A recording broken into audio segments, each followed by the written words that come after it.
everyone. Welcome to the first ever podcast episode of Galit Speaks. This has been something that has been on my mind for a long time. This has been something that is probably a year in the making right now, but definitely has been on my mind longer.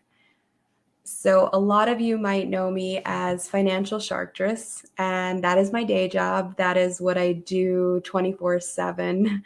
Um, I own a virtual CFO company that does bookkeeping, everything that has to do with money in a small business. And then I do financial wellness coaching. So I'm live a lot, actually.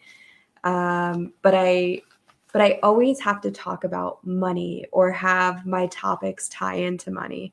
And if you've watched my Money Mondays, which is something that I do every Monday, I go live and give out free financial advice, answer questions, have different guests come on for the podcast for that, which is not exactly a podcast, but that I guess has been my first foray into really having a dedicated place where I could talk. And that's how it started. What I decided a year ago was that just talking about money wasn't enough for me. And there were so many other topics in my life that I wanted to talk about and share and have guest speakers come in and talk about.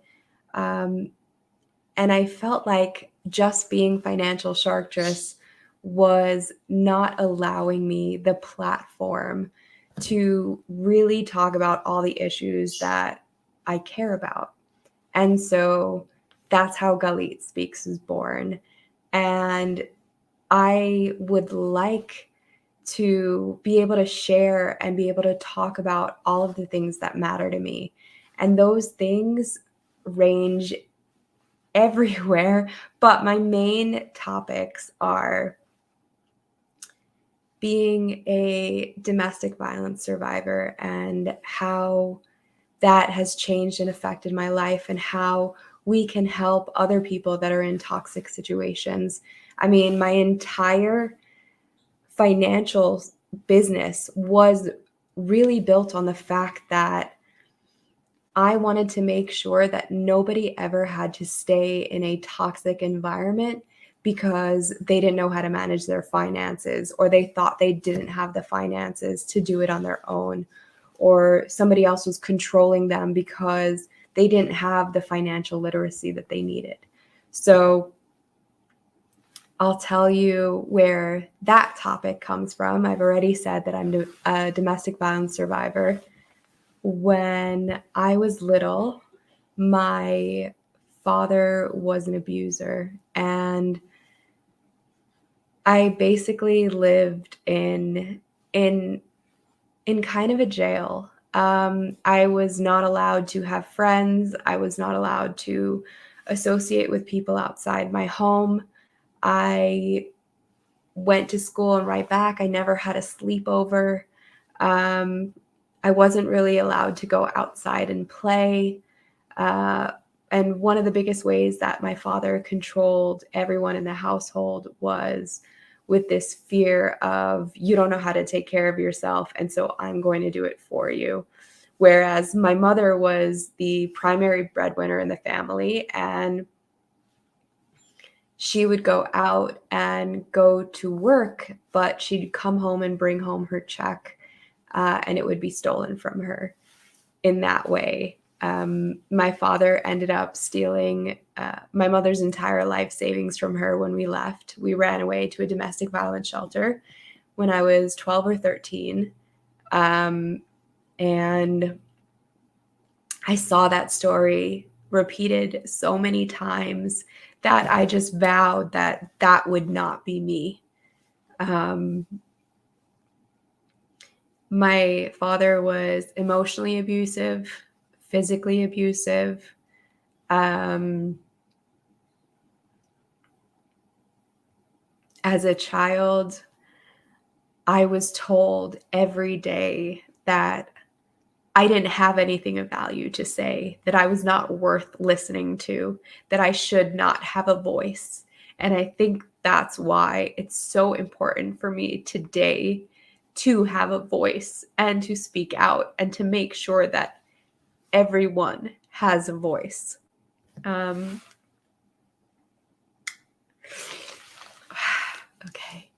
Yeah, I this podcast is going to be one where I am vulnerable and I am emotional, and sometimes I will cry. Especially I guess while I'm telling my story, because it's so important to me. And the fact that I have been able to come so far in spite of hearing every day that I didn't matter. I think that is, that's the thing that drives me, this need to matter, this need to make a difference. So we're going to be talking about topics related to the things that domestic violence survivors go through, the different mind games that are played on them, the different ways that you can help somebody that is in a domestic violence situation. So that's one topic. Another topic that I'm going to be talking about regularly is something that has been kind of hard for me also to share with the world. Is that I am queer as fuck. And I know that although the world has changed so much and it is very accepted in a lot of different circumstances, it is not necessarily always accepted in my life. And I feel like even though I have not been not open about it, I also have not really screamed it from the rooftops. Like, yes, I'm super open. If anyone asks me about it, I do say that I am bisexual, but it's not something like I ever came out to my family as. I just live my life the way I live my life, and it happens to be that I ended up falling in love with a man. And so I feel like that part of me almost has gotten whitewashed a little bit, right? It's not something that my rainbow colors are in full glow all the time. And that's something that I would like them to be more more visible, right? Because I feel like I was so scared for so long in my life. I grew up in a religious Jewish household. My father was an Orthodox rabbi, and that was just not spoken about. Like, it was something that I knew, most of my family will accept me, but at the same time, we just didn't talk about it.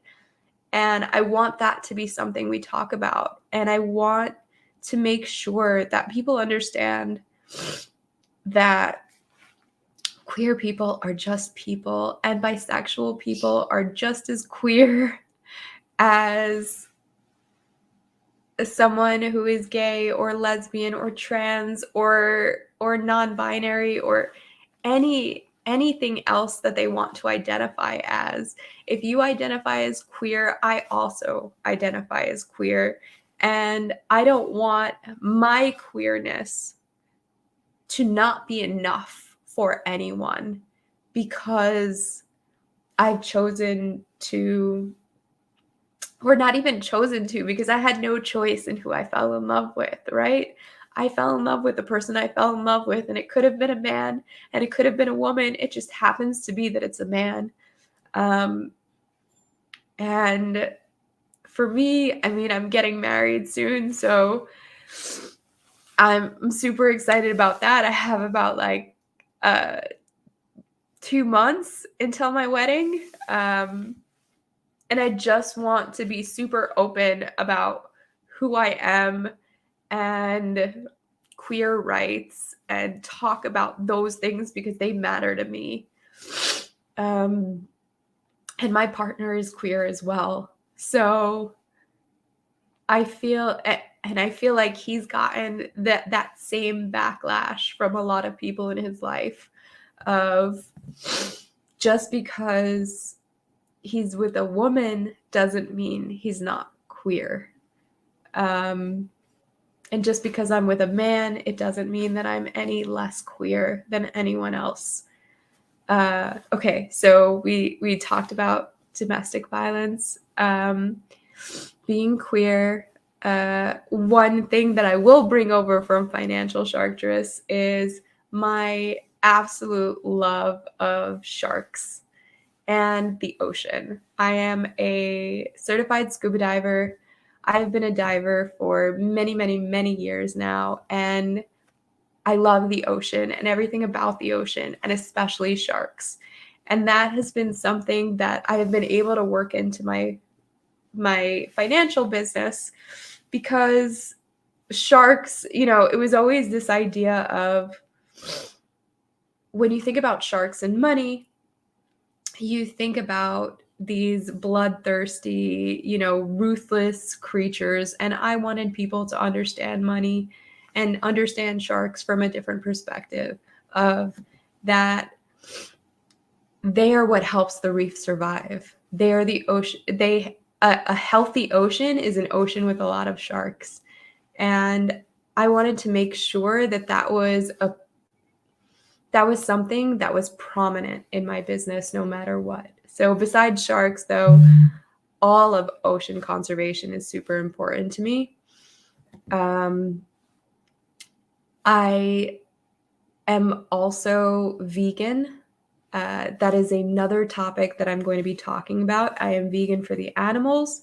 I love that it has health benefits as well. That wasn't the primary defining factor for me. For me, it was really making sure that I lived my life in a way that I felt ethically and morally suited me. I did not want anything to have to die for me to eat. And this is not saying that if you're in a life or death situation and you need to hunt to eat, that I'm saying don't eat. I am saying that and the way that we live in society today, we do not need to kill animals to eat. Nothing has to suffer for me to eat. There are so many plant-based options that are way less harmful to the environment that we can be eating everything that we want to be eating and not feel like we are depriving ourselves. But nothing has to die for us to do it. Nothing has to suffer for us to do it. And so veganism is a topic that I'm going to be talking about a lot as well. Let's see. I think that is. Oh, and I'm a woman, and female rights and the rights of women in business and supporting women in business or people that identify as women in business is super important to me. I will tell you a story about when I started my business. When I started my business, I spoke to some friends about the best way to get it started. And one of the things that I kept hearing over and over is, do you have an older white male that you can put on the business? They don't have to do anything. They just have to be an owner in the business so that people will take you seriously. And unfortunately, in the beginning, I listened. And I had put my ex as a 1% owner in the business, and I had put him on my website and things like that. He knew nothing about money, but I was told that in order for me to get clients, in order for me to look Like, I knew what I was talking about, that I needed to have that. He was even in my first business video. And I think about that and the way that affected me. My entire career has been sitting in the background and not being able to be me, visibly me, a woman in business, a young woman in business, because when I started, I was young. I'm still pretty young. Um, I'm 34 years old, and I've had my business for I'm going on 7 years now. So during my entire career, I have had to work way harder and have been recognized less for my accomplishments because of what I look like and who I am. And I don't want other women or people that identify as women to go through that. I don't want them to go through what I went through. I will tell you, one of the things that sticks out in my head is one of my first jobs after college. I got hired for this company as a loan analyst. I got certified as a master mortgage underwriter and a commercial mortgage underwriter. But this was a religious Jewish company, and I was treated like a second class citizen there. I set the tables and cleared the tables for them to eat lunch. I was not allowed to sit at the table with the men when bankers came in to pitch us. So if you don't know a little bit about, like, I worked for a mortgage brokerage firm. Bankers would come in and bring lunch or something and then pitch the different offers that they had on the table. Um, and being a loan analyst, I was part of that. But it was not kosher for me to have a seat at the table. And I would have to sit in my chair, backed up against a wall, and take notes on my lap while everybody else sat at the table eating and speaking amongst themselves like normal. I don't think that is, I won't say that is a common occurrence in religious Jewish companies.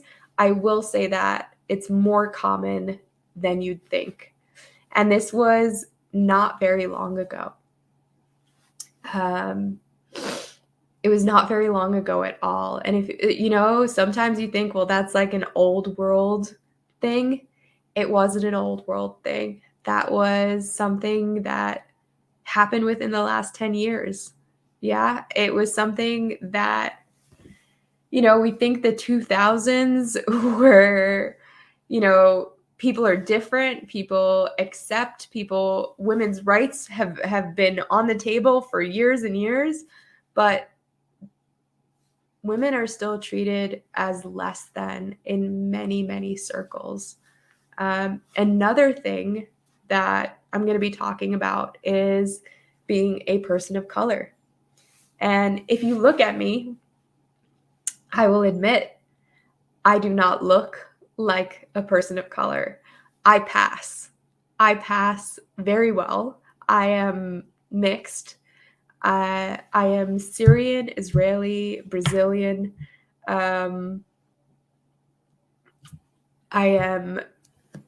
There is a very dark Middle Eastern side to my family, and then there is a very white side to my family. And I am me. So I'm a little bit of both, right? I have Middle Eastern features, but light-ish skin. And so I pass for white. And I know that has afforded me some additional privileges. And as such, I make sure that I afford opportunities to those less fortunate than I.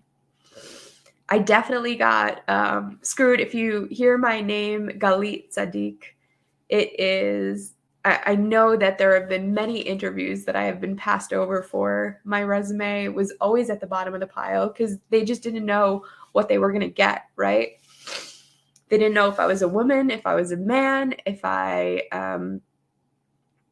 how to pronounce my name. I'm sure a lot of people just don't know how to pronounce my name and don't even attempt. And when you're in the job market looking for work, that's a hindrance, right? That's something that gets you put to the bottom of the pile. And so when I hire, I have hired all of my employees, besides one part-time employee that I just hired, have been people of color. And the one part-time employee that I just hired is a woman. So I make sure that I give opportunities to those that I know have less opportunities. And that is something that I'm going to be talking about. So now you know a lot about me. If you're watching this now or if you're watching this on the replay, please let me know what kind of questions that you have for me.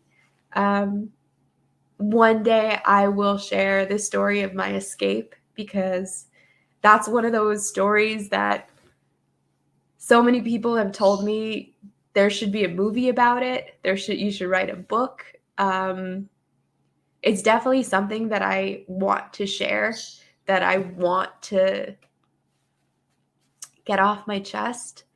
I think that's really what this podcast is going to be about. It's going to be about me sharing, me talking, me getting things off my chest that I haven't been able to, me having a voice. And it's going to be about me giving a voice to those that don't, whether that be other people that I bring on here or giving a voice to creatures that can't speak for themselves. So I hope you tune in for the rest. I will be going live here every Wednesday at 5 p.m. Pacific Standard Time. It's 8 p.m. Eastern. I'm actually in Arizona. And we have a strange little thing which might become nationwide soon, but will not follow daylight savings time. So sometimes we're on Mountain Standard, sometimes we're on Pacific Standard.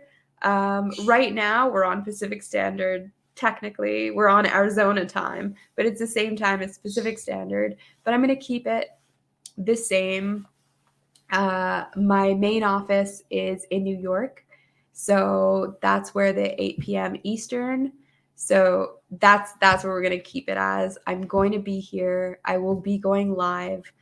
If you have questions, if you have comments, if you want to ask me anything, if you want to tell me anything, if you want to share anything, I'm here. I want this not only to be a voice for me, but a voice for you.